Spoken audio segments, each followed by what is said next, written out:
Hello, and welcome to devlog number 3 of Alone in Coalstone Canyon. This one is going to be quite a bit bigger because I've done a lot more movements. If any of you have been following along, you might notice that the environment looks very different. I completely rebuilt the landscape for this one. So if we look around, you're going to see that the landscape is a lot bigger.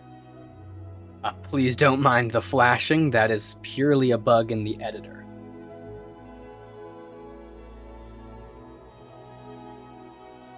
But if we get an overhead view, we'll see I have a massive chunk of land out there, with it in fact being so big that it stretches past the skybox.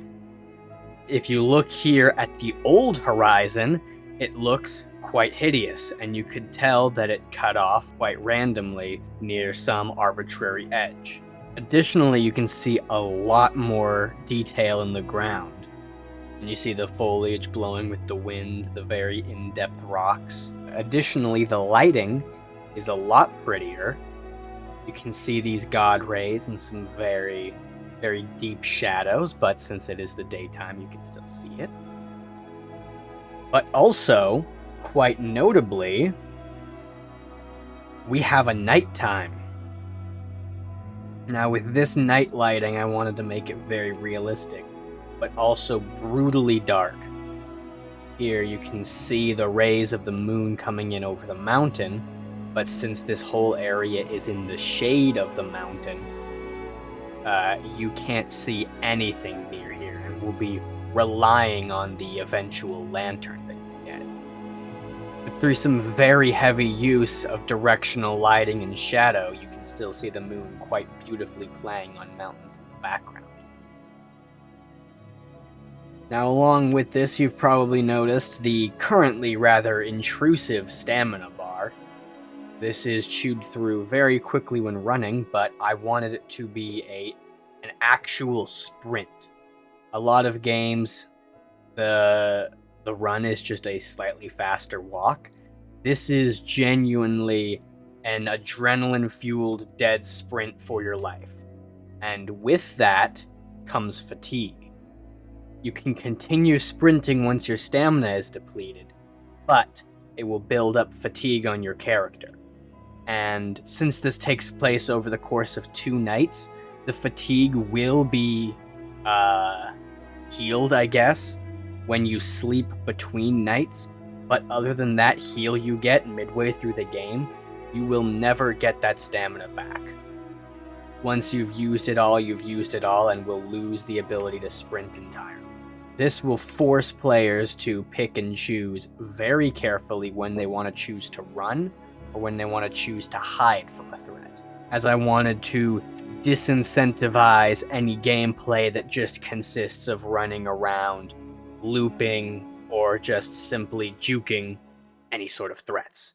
Additionally, you can also see a visibility readout that appears once you're crouching, and you become more visible the faster you're moving or the longer you're moving for when you're in a brightly lit area. And of course, one of the most significant features of this update is the fully modeled cabin. Now, I will be adding some extra decoration on the outside just to make it look a little bit nicer. There will be a chimney here once I install a fireplace. But this cabin is quite nice looking. I'm very proud of it. All of the textures are gotten off the marketplace, but I did do all of the geometry myself. Now, we've also improved the glass we're using. Turns out, as a new developer, I was not capable of making really good glass, so I ended up going with JVAD 3D's Pro Glass. Now, I feel the need to shout out this one in particular because I also do want to take credit for having gutted a part of it, modified it, and changed it to it work better with my own lighting. Because, well, I want to take credit for, making this. I did something on this, but I didn't make the whole thing, so I gotta credit the original guy. But yeah, all this nice reflection and everything you see is all a function of JVAD3D's work, and so is the dirt smudges on it. Now again, we are giving the cabin texture a very nice 3D detail with nanite. If I switch over to a simulation of how it will actually be in game, nanite is disabled. I have to figure out why that is, but for now, no nanite in the debug playing. So it will sadly be flat.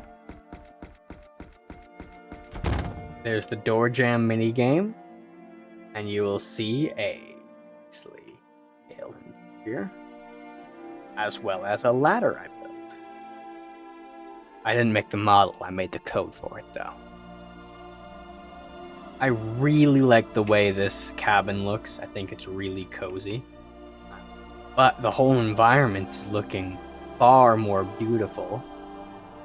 I think this is really coming together, and I'm even willing to say that most of the field around is done, and it'll be mostly focusing on the campsite and the parking lot that you pull up in, as well as, of course, the different mechanics such as items, fishing, cooking, etc.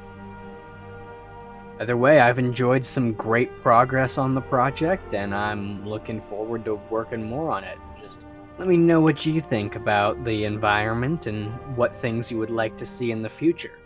But until then, take care.